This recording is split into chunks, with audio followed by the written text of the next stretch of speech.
retomando o fio condutor das nossas exposições anteriores, não mais como aquela máquina que subiu, segundo dissemos, naquele prédio chinês e começou a destruir de uma forma gradativa e sequencial, vamos falar na continuidade de um outro tema importante que se insere nesse problema que nós estamos expondo.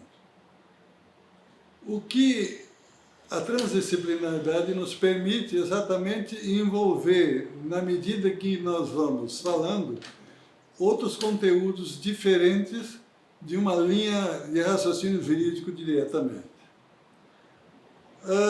Nós simplesmente já afirmamos e tentamos comprovar de que são vedadas, segundo a Constituição, segundo o direito, o Código Tributário Nacional e o próprio direito exposto, de que é proibido e não é permitido que se estabeleça definições a prioristicamente sem fundamentação. Ao contrário, se quer demonstração. Isso está límpido no direito. Mas o que nos envolve, e aí se volta mais ou menos ao fio condutor, é como é que a gente pode estabelecer esta forma de pensar num contexto mais objetivo. A primeira coisa que nós temos que considerar é de que, segundo a ciência jurídica, nós temos diversas situações que podem ser separadas. Ou a lei proíbe, e aí eu não posso fazer, sob pena de sofrer penalizações, ou a lei autoriza, e aí eu posso fazer nos limites da autorização, ou a lei impõe um caminho específico. Deve ser feito isso. Com isso, nós podemos simplesmente chegar a uma conclusão que uma metodologia já pode ser subdividida em vetores, vetor proibido, vetor permitido e o valor obrigatório. Então, nós já temos, é obrigatório que haja demonstração prévia nas decisões que são tomadas pela forma de pensar. Então, esta obrigatoriedade se insere no contexto da hermenêutica jurídica constitucional. Então, se está autorizado a União cobrar impostos a partir daqueles nomes que ela indica, o limite da autorização de cobrança é aquele. Então, tu está permitido fazer isso. Se tem uma regra que é necessária para me permitir fazer alguma coisa, o contraponto é que está proibido que eu faça, que eu ultrapasse esses limites. E quando me fala de obrigatoriedade, é obrigatório pôr em lei. Então, essa lei, ela primeiro tem que atender todos esses vetores de possibilidades existentes. Então, dentro desta forma de pensar, nós já temos um núcleo bastante denso que está nos limitando o pensamento. E de outra parte, a gente deve tentar formular uma teoria de técnica de análise ou uma metodologia de análise a partir de vetores de linguagem. A linguagem, na parte da interpretação, ela tem, e como vai se ver quando se trabalhar no quarto livro, na quarta parte do livro, Paradigmas Constitucionais e os Limites ao Poder de Tributar, ela simplesmente existe em 3 planos.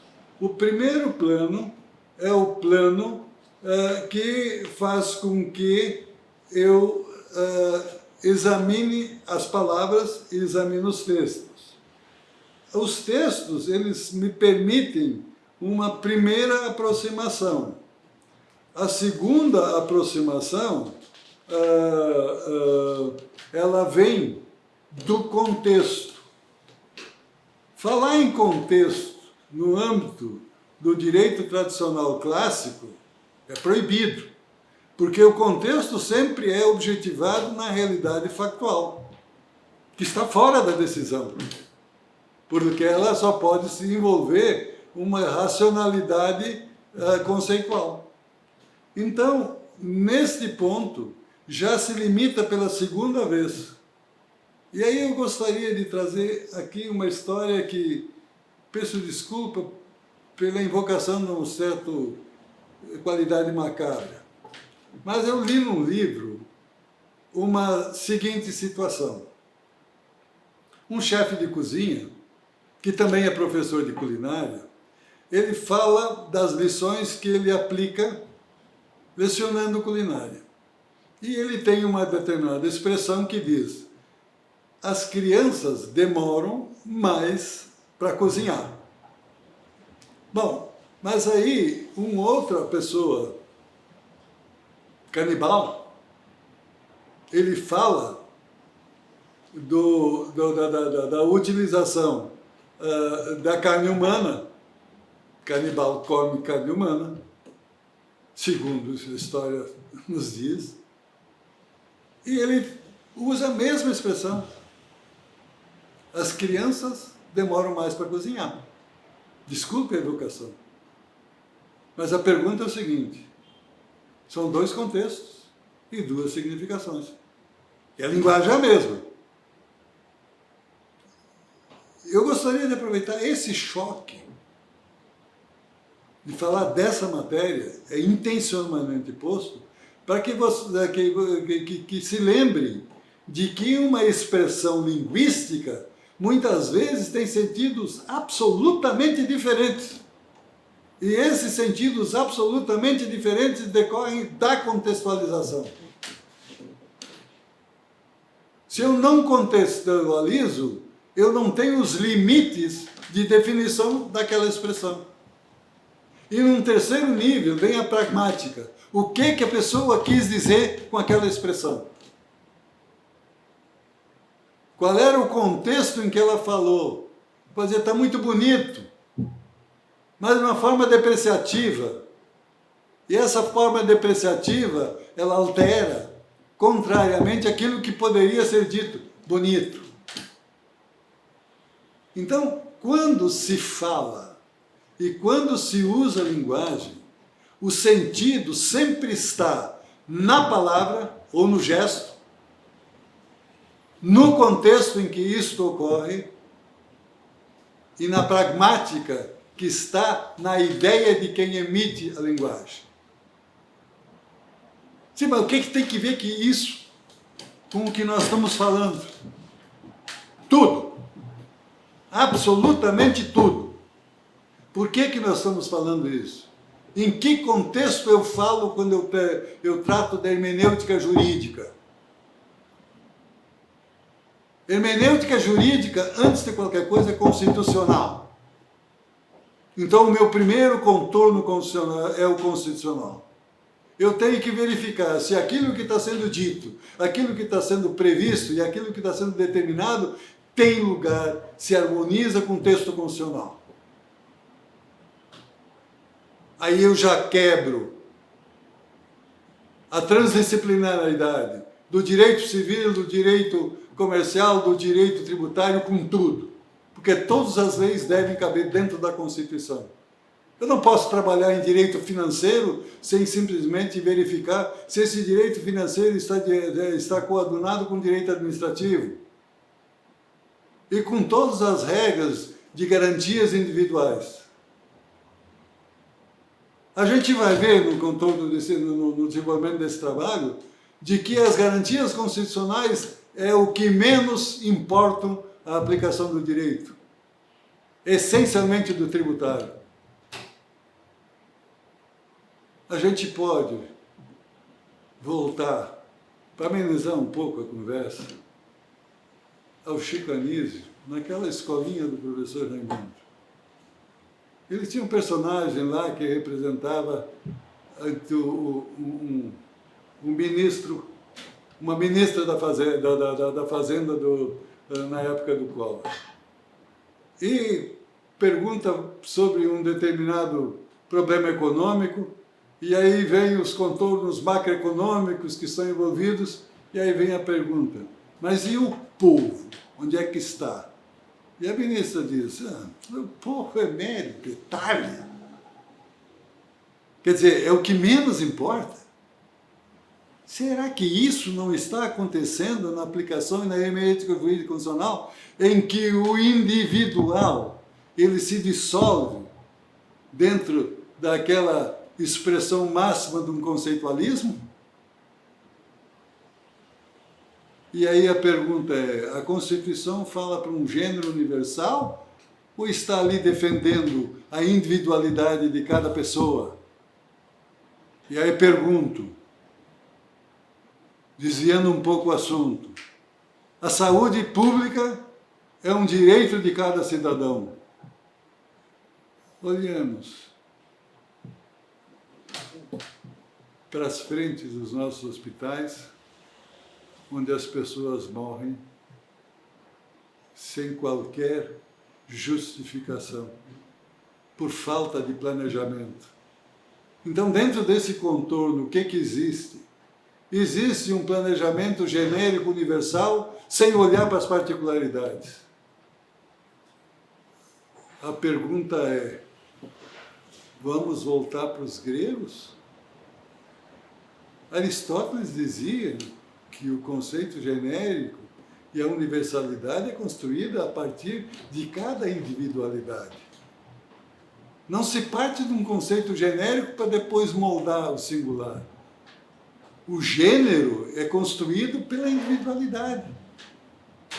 Então, primeiro eu tenho que delimitar as individualidades semelhantes para, a partir dessas individualidades semelhantes, construir o gênero.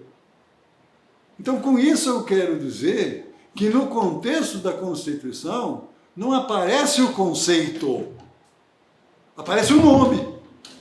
Pedro, João, Maria, que estão pedindo, estão implorando que eles sejam considerados como gente. Nós temos que dizer que cada cidadão tem em si o eu. E eu não posso dizer eu no lugar do outro. E o eu, efetivamente, representa a individualidade, e esta individualidade está protegida na Constituição. E toda decisão que diz respeito a essa individualidade, ela é inconstitucional. Vamos dizer, não, mas aquilo não cumpriu o decreto. Mas o decreto é uma forma de fazer com que aqueles objetivos constitucionais cheguem à sua finalidade lá embaixo. Então, todo o regramento jurídico dentro de um Estado de Direito, ele tem fulcro na Constituição e visa cumprir a Constituição. Esse é o contexto que o texto nos apresenta e que pragmaticamente está orientado para aquelas situações indicadas na Constituição. Então, nós não podemos verificar uma determinada situação se estão cumpridas as formalidades. Nós temos que olhar para ver se a nossa hermenêutica constitucional tributária chega à sua finalidade. Parte da individualidade e defenda a individualidade. Por que eu estou dando ênfase para isso? Porque eu estou pensando no contribuinte. O contribuinte não é um mero detalhe do direito tributário. Ah, não, é um sujeito passivo. São 600 processos que eu estou julgando aqui e todo mundo é igual. E o contexto em que cada um vive, e o contexto em que cada um operou para ser objeto de um processo de lançamento tributário. Onde estão os parâmetros que me permitem julgar? E aí eu começo a pensar naquilo que está formulado nos paradigmas. Onde os paradigmas judicialmente postos, que fazem fluir da Constituição para o indivíduo, pessoa direta, pessoa física, sangue, vida, morte. E esta particularidade, que está dentro da pragmaticidade constitucional, está sendo observada? E aí eu pergunto, por que isso não acontece? Porque a nossa teoria jurídica diz que a gente resolve as coisas no âmbito conceitual. Eu ajeito isso dentro dos formalismos jurídicos e não deixo que esses formalismos cheguem nas pessoas. Será que a nossa metodologia não tem que ser modificada? É nisso que nós estamos trabalhando. É nisso que nós queremos culminar num determinado momento, dizendo o seguinte, o que é que nós temos que manter na nossa forma de pensar e o que é que nós temos que desconstruir e reconstruir. É essa a ideia que a gente está pondo no nosso ponto de vista.